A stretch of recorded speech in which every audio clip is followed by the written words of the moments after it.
Hey guys, James Howell here. I wanted to do a video today about the Z50 Honda mini bikes. Coolest little mini bikes they ever produced, and I just wanted to do a little video to talk about it and go over some of the highlights of them. Here to the left, you see this is a 1967 or so monkey bike, they called them. They got that term from the Japan World's Fair. I guess Honda built these little mini bikes for a World's Fair, and people were riding them around real big on these bikes, so they coined them the monkey bike. So this is kind of the grandfather of the whole mini bike thing. Now let's take a look at what they look like once they got to the States here. This is a 69, beautiful blue one in sapphire blue, they called that. They had these House of Colors paint schemes, and they were, in 68 and 69, they came in sapphire blue, candy apple red, and a vibrant yellow. But as you notice, let's go back to this one first real quick, the grandfather here. You notice he kind of looks kind of big and clunky, like a Montgomery Ward's mini bike. But they finally, when they came to the States, beautiful style. I love the way the stance of these little bikes. It has a nice, beautiful little tank, teardrop headlight, little bobbed chrome fenders, the chunky big wheels. I mean, this is my favorite of the mini bike series these years.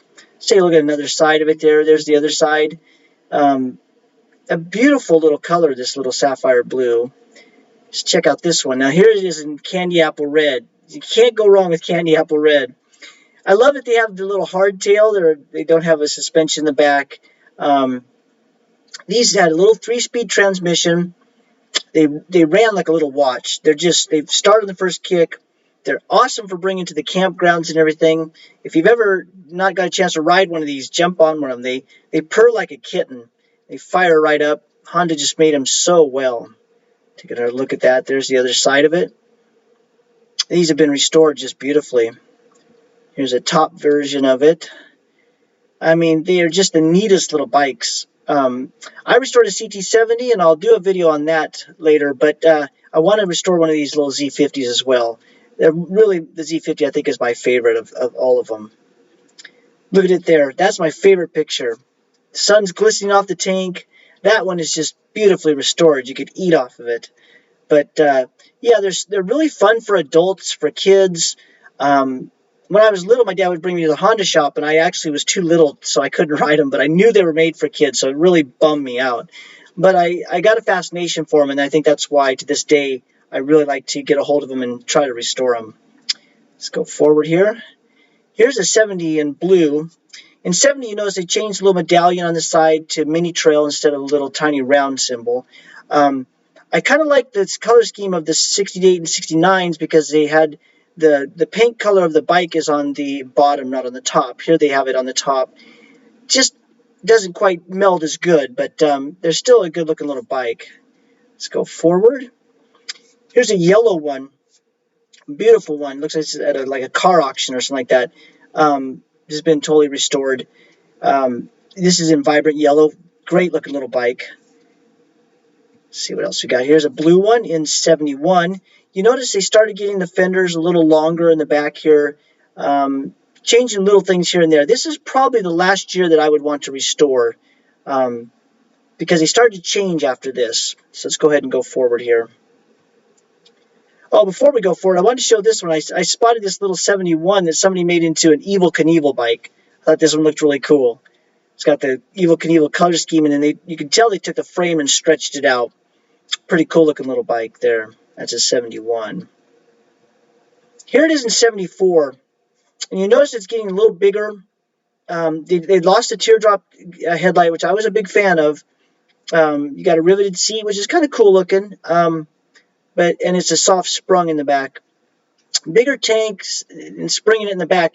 Better for adults to ride, but just not quite as neat looking. I kind of like the look of the hardtail retro model more than this one, but it's still a cool little bike.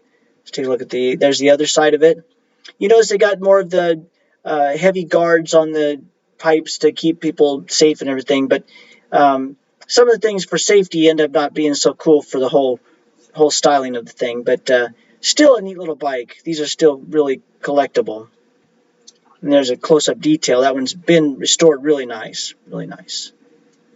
And then we've got a 72. kind of gone back. I guess this was this one here was a 74, so this is a little earlier version right here, a 72. Again, kind of very similar to 74. This one's in red, and I believe in these years, the later years, 74, 72, 73, you can only get them in one or two colors, sometimes only one color. Had kind of the big 70s writing on them, so they're still pretty cool little bikes.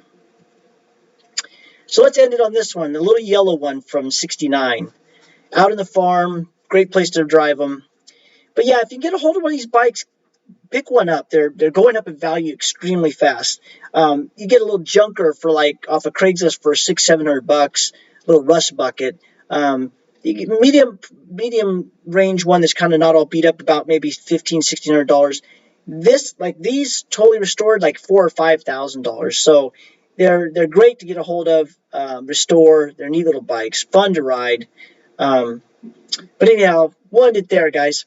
Thanks for watching, and the next time I post a video, I'll try to do a video on the CT70s as well, because they're cool little bikes as well as these little Z50s. Thanks for watching, guys.